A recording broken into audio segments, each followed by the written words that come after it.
ఉంటున్నా, 8 lakhs worth Swift car తీసుకున్నా. ఓకేనా, మంచి ఇల్లు కోసం నేను ప్లాన్ చేస్తున్నా, మంచి ఇల్లు కట్టడానికి. సో చూడండి, నా జీవితం మారింది. 1 నెల ఫ్రీ ప్రోడక్ట్ కోసం నా చెవులో పడి నేను విన్నా, బిజినెస్ అయినా చేసిన. ఇక్కడ చాలా మందికి ప్లాన్ విన్నప్పుడు హోప్లెస్ ఉంటారు ఖచ్చితంగా. చాలా మంది బయట నుంచే వింటున్నారు, అటు నుంచి వెళ్ళిపోతున్నారు. అంటే ఇట్లాంటి కంపెనీలు మస్తు ఉన్నాయి, మనం చేయలేము, మనకు వర్కౌట్ కాదు, మన ఫ్యామిలీలో ఎవ్వరు లేరు ఇట్లాంటివి చేసేది అని చెప్పేసి ఎవరి మైండ్ సెట్ వాళ్ళదే అట్లా వెళ్ళిపోయారు. వినకుండా కూడా స్కిప్ చేసే వాళ్ళు చాలా మంది ఉంటారు కదా. అదృష్టం ఉన్నోళ్ళే లాస్ట్ వరకు ఉంటారు దీంట్లో.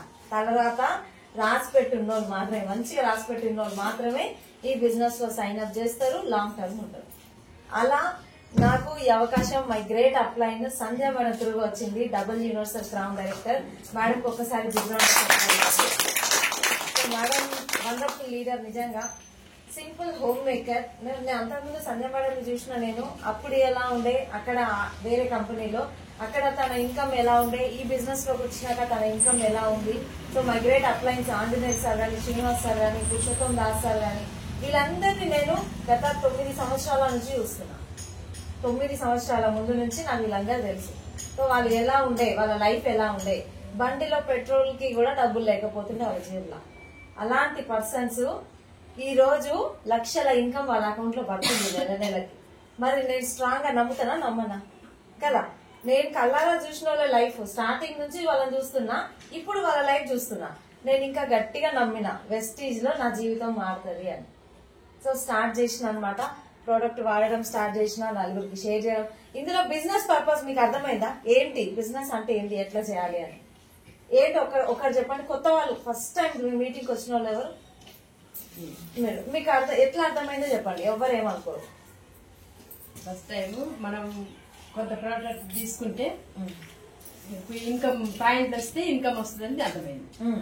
ప్రోడక్ట్ మనం కొనుక్కుంటే పాయింట్లు వస్తాయి, ఆ పాయింట్లు పెరుగుతుంటే ఇన్కమ్ వస్తుందని అర్థమైంది. అంతే బిజినెస్, అంతే బిజినెస్. ప్రోడక్ట్ బయట సబ్బులు పేస్ట్ కొంటున్నాము, అక్కడ కొనే బదులు ఇక్కడ కొనుక్కుంటాము, పాయింట్లు వస్తాయి, ఆ పాయింట్లు పెరుగుతుంటే ఇన్కమ్ వస్తుంది. మనమే కొనడం కాదు, మన చుట్టుపక్కల వాళ్ళతో కూడా కొనిపిస్తే ఆ ఇన్కమ్ తొందరగా వస్తుంది. ఎక్కువ ఇన్కమ్ మనం ఎక్కువ తీసుకోవచ్చు. అంతే సింపుల్. చదువు ఉండాలి, బ్యాక్గ్రౌండ్ ఉండాలి, మనం ఫిల్మ్ యాక్టర్లు ఉండాలి, హీరోయిన్లు ఉండాలి, ఏం లేదా. మనం ఎక్కడో ఎలాంటి బ్యాక్గ్రౌండ్ అయినా సరే, మనం చదువుకోకున్నా సరే, ఎట్లాంటి పర్సన్ అయినా సరే, ఎవరైనా కానీ ఇక్కడ నేర్చుకుంటా, ఎంత నేర్చుకుంటా అంత ఇంప్లిమెంట్ చేస్తూ మనం బిజినెస్ చేయొచ్చు. హెల్త్ కూడా చాలా ఇన్కమ్ ఉంది మేడం. హెల్త్ కూడా మంచిగా ఉంది చాలా. మేడం ఇప్పుడు చదువు రాని వాళ్ళు ఉంటారు కదా, వాళ్ళు ఎట్లా ప్రొడక్ట్ చేస్తారు, అంటే ఎట్లా సప్లై చేస్తారు వేరే వాళ్ళకి? చదువుతో సంబంధం అంటే వాళ్ళకి మనం మోటివేషన్ చేస్తేనే కదా వాళ్ళ సప్లై చేసేది, అది ఎట్లా అని? ఈ మీటింగ్స్ ఉన్నాయి కదా, మీటింగ్స్ లో కూర్చోబెట్టాలి. పొద్దున్నే మార్నింగ్ జూమ్ మీటింగ్, ఇంతకుముందు సార్ చెప్పారు కదా, ఆ జూమ్ మీటింగ్ వినమని చెప్పాలి. ఒకవేళ అది వాళ్ళకి అంటే ఓపెన్ చేయడం రాకపోతే వాళ్ళ పిల్లలు ఉంటారు కదా, ఎవరో ఒకరు పక్కింటోళ్ళు, ఎవరో ఒకరు ఫోన్ వచ్చిన వాళ్ళు ఉంటారు కదా. ప్రెసెంట్ గా అయితే పిల్లలు ఇంటికాడ ఉంటారు కదా మేడం, కొంతమంది హాస్టల్లో ఉంచుతారు. అది ఎవరు ఇప్పుడు మనసు ఉంటే మార్గాలు ఎన్నో ఉంటాయి కదా. ఇక మీటింగ్ వినాలని ఉంటే పక్కింటి ఆయన గుంజుకొచ్చి అయినా సరే ఆ మీటింగ్ ఆన్ చేయాలని చేయించుకొని వింటాం.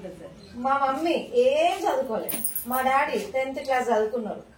మా డాడీకి జూమ్ లింక్ కనెక్ట్ కావడం తెలియకపోతుండే, నాకు రాదు అది. నేను ఎన్నిసార్లు చెప్పినా ఆయనకు అర్థం కాకపోతుండే, నాకు రాదు అది అని. మా అమ్మని కూర్చోబెట్టి 2-3 సార్లు చూపించిన అంతే. ఇప్పుడు కనెక్ట్ చేస్తుంది, వీడియో ఆన్ చేస్తుంది, హ్యాండ్ రైజ్ చేస్తుంది, మాట్లాడుతుంది, మా డాడీ చేసి ఇస్తుంది ఆయన ఫోన్ లో. చదువు రాళ్ళకి మైండ్ మంచిగా అర్థమైంది కదా. పాయింట్